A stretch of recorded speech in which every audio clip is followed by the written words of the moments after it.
दिल्ली में लाल किले के बाहर सोमवार शाम हुए धमाके की जांच चल रही है। साजिश में शामिल गुनहगारों को इंसाफ के कटघरे तक पहुंचाने के लिए देश के कई शहरों में छापेमारी हो रही है। इस बीच कुछ नए खुलासे और नई तस्वीरें सामने आई हैं। 4 तस्वीरों में आप देख सकते हैं धमाके का नया सीसीटीवी फुटेज आया है।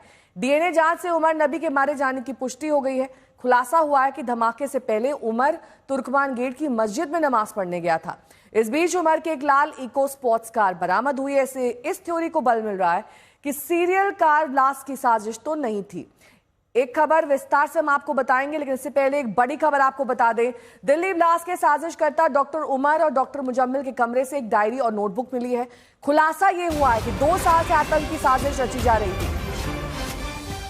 सुरक्षा एजेंसियों के हाथ लगी है उमर और मुजम्मिल की डायरी से दिल्ली धमाके के कई सवालों के जवाब मिलने की संभावना जताई जा रही है। डायरी और नोटबुक के कोड वर्ड्स का इस्तेमाल किया गया है। डायरी में 8 से 12 नवंबर का जिक्र है, जो कि संकेत देता है कि उसी बीच कुछ प्लान था।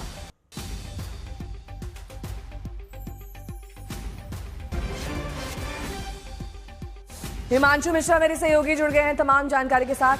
हिमांशु, कुछ डिटेल्स मिल रही हैं डेट्स के अलावा कि उस डायरी में क्या कुछ लिखा हुआ है?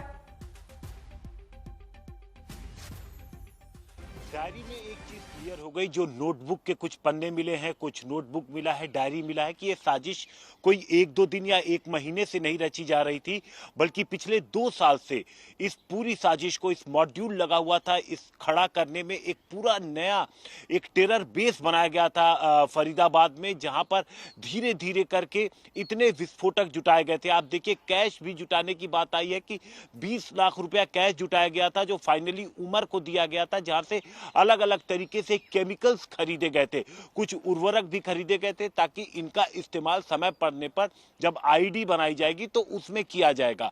तो ये 1-2 दिन की तैयारी नहीं थी। अब इसमें जब सिलसिलेवार तरीके से इनकी मदद भी की गई, जो इन्वेस्टिगेशन जब आगे बढ़ रही है नेहा, तो ये पता लग रहा है कि स्टेप बाय स्टेप जब ये आगे बढ़े हैं तो इनकी मदद की गई है। चाहे वो किसी तरीके की विस्फोटक खरीदने की बात रही हो, अमोनियम नाइट्रेट खरीदने की बात रही हो, चाहे जो अलग अलग ठिकाने उन्होंने फरीदाबाद में बना रखे थे, जो मुजम्मिल को किराए पे घर मिले थे, उन सब में इनकी मदद की गई थी। और अब पुलिस की निगाह उन्हीं मददगारों की तरफ है जिन लोगों ने इस पूरे मॉड्यूल को खड़ा करने में मदद की, फरीदाबाद में बेस बनाने की मदद की। लेकिन जो मेन चीज है कि जो लोकेशंस को लेकर के इन्होंने रेकी कई जगहों की थी, इस वजह से अभी जो तमाम एजेंसियां हैं वो इन्वेस्टिगेट कर रही हैं। जो तमाम सबूत इनके पास से, चाहे नोटबुक, डायरी से मिल रहे हैं, मोबाइल से मिल रहे हैं, इनके जो लोग थे उन लोगों से जो स्टेटमेंट लिया गया है, आपस में जो इनकी बातचीत थी मोबाइल के जरिए, उसको रिट्रीव कराने की कोशिश है, ताकि उससे ये निकल के आए कि इन्होंने किस तरीके की प्लानिंग कर रखी थी और जो इनका हैंडलर था वो इनको क्या आदेश दे रहा था।